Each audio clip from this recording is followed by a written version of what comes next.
የዩናይትድ ስቴትስ አገር አቀፍ ጠቅላላ ምርጫ ሊከናወን 2 ወር ብቻ ቀርቶታል።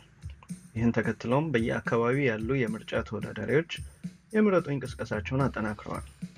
በዘንድሮው ምርጫ ለፕሬዘደንትነት የሚወዳደሩትን የቀድሞ ፕሬዘደንት ዶናልድ ትራምፕና የአሁኗ ምክትል ፕሬዘደንት ካማላ ሃሪስ ፉክክር በዋናነት ይጠበቃል። በመቀጠልም በየስቴቱ ያሉትን የሴኔት መቀመጫዎች ለመቆጣጠር የሚደረገው ፉክክር በተለይም ሁለቱ ፓርቲዎች በሴኔት ያላቸውን የበላይነት ለመቆጣጠር የሚያደርጉት ፍልሚያ በጉጉት የሚጠበቅ ሆኗል።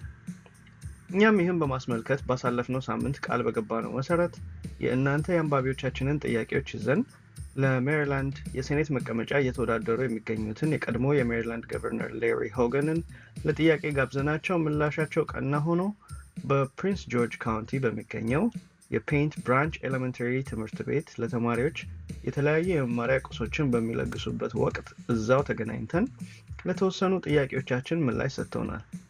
በሜሪላንድ ለሚኖረው የኢትዮጵያዊና ብሎም አፍሪካዊ ማህበረሰብን መልእክታቸውን አስተላልፈዋል። የጊዜ ጉዳይ ሆኖ አንባቢዎች የላኩልንን ጥያቄዎች በሙሉ መጠየቅ ባንችልም ከምርጫው በፊት ለሌላ ቃለ መጠይቅ ፈቃደኛ በመሆናቸው እዚህ ላይ ያልጠየቅናቸውን ጥያቄዎቻችሁን ይዘን ሄደን መልስ ይዘን ለመምጣት እንሞክራለን። ለዛሬ ግን የሌሪ ሆገንን ቆይታ ከኢትዮጲክጋ እነሆ።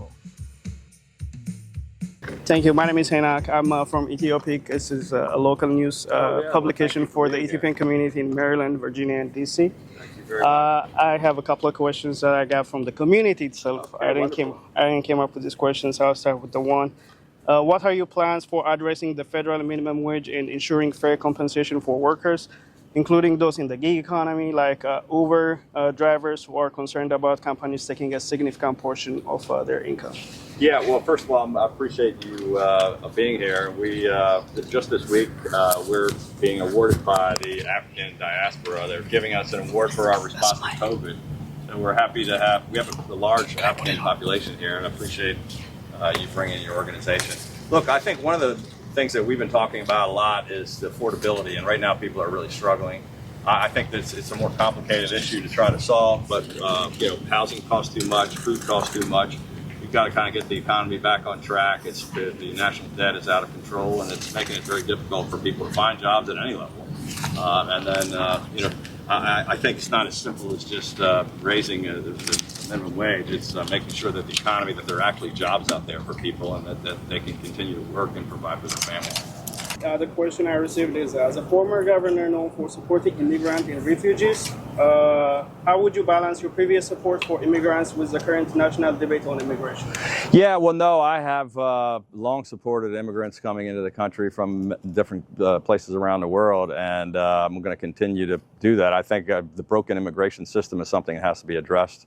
It's Republicans and Democrats both kind of talking past each other but never coming up with a solution.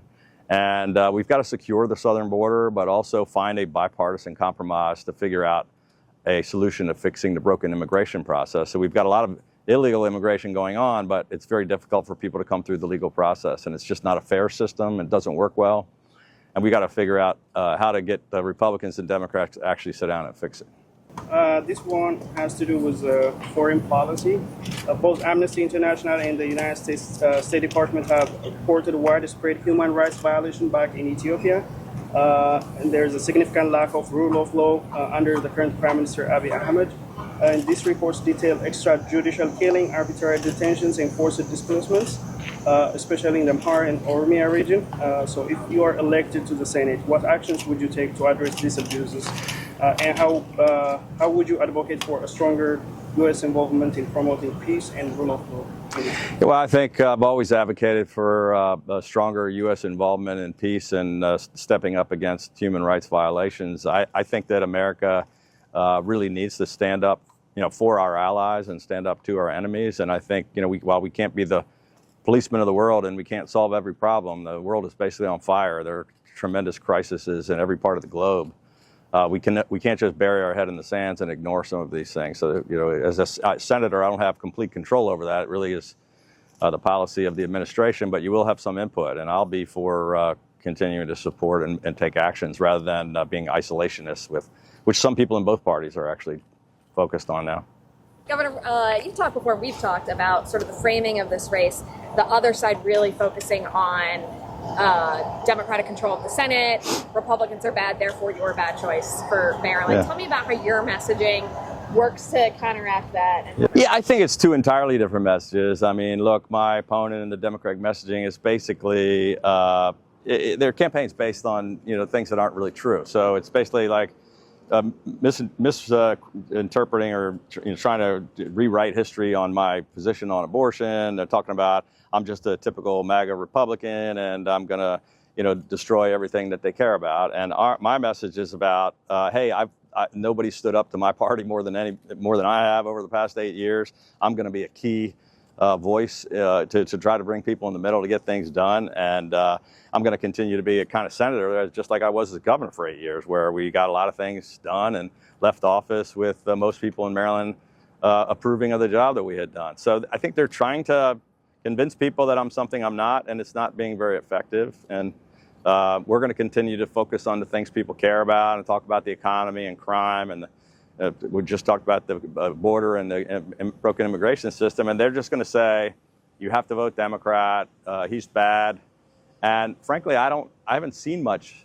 I don't know that the other campaign is talking about anything except that he's a bad Republican. And it's like most people in Maryland already know me, and they're like, well, he doesn't seem like one of those. He never was. Thank you. Poll came out showing absolute tie, 46-46, only 7% undecided. Yeah. Looking forward into the fall season when people are going to start paying attention even more, what are your takeaways on how you're doing? Well, we're really excited. I'm just running, far ahead of where anybody would expect a Republican to be, overperforming by a lot, doing great with independents and Democrats and Republicans. And I don't think we could have been any happier about where we are heading into the fall. The campaign really is going to start probably next week sometime. I mean, we've been working hard every single day all across the state, meeting people. But after Labor Day, I think more people start to focus in on the race. And we're excited to get out there and continue to talk about the contrast between the two of us and, what I think I can do in Washington. And you're confident in terms of that contrast, there'll be at least one debate, maybe only one debate? We agreed to 3 already. We agreed to 2 huge joint debates back in May. And I think my opponent never answered or refused to accept them. I think she's finally agreed to one, which we said, okay, great, we'll do that one. And I'm hoping that, hopefully we'll have that opportunity. But we're still agreed to all 3. So, however many she wants to do, we'll be there. That's good. My question has to do with healthcare access and affordability. As it continues to rise, what federal policies would you champion to ensure that everyone is covered in some sort of health? Well, while I was governor, I was lead Republican standing up to my party to support the Affordable Care Act. John McCain called me right before he walked onto the floor to be the deciding vote to stop the throwing out Obamacare. I protected hundreds of thousands of additional Marylanders to make sure they had coverage. And then I worked with my Democratic legislature in a bipartisan way to lower the cost of health care for everyone in the state by 30% per year, lowering health insurance premiums. So we made sure people were covered that couldn't afford it, and people that were working or that were struggling to pay their bills, we made sure that their costs were lower. And I think we have a great record on that. It continues to be a major issue that we have to make sure that we find a way to provide affordable health care and that everybody has access to health care that can keep them safe.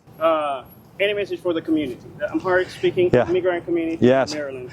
Well, no, I said we have a huge involvement in our campaign. We have a coalition with people from Africa that not just from Ethiopia, but in many African countries. And I said I'm receiving an award. I'm doing a thing later today with the African community, thanking me for my response to COVID, which is trying to keep people safe and working together.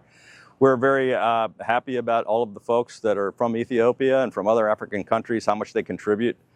They're a huge part of our success here in Maryland, and I hope that they'll consider taking a look at me as a potential senator to represent them. Good luck. Yeah, thank you.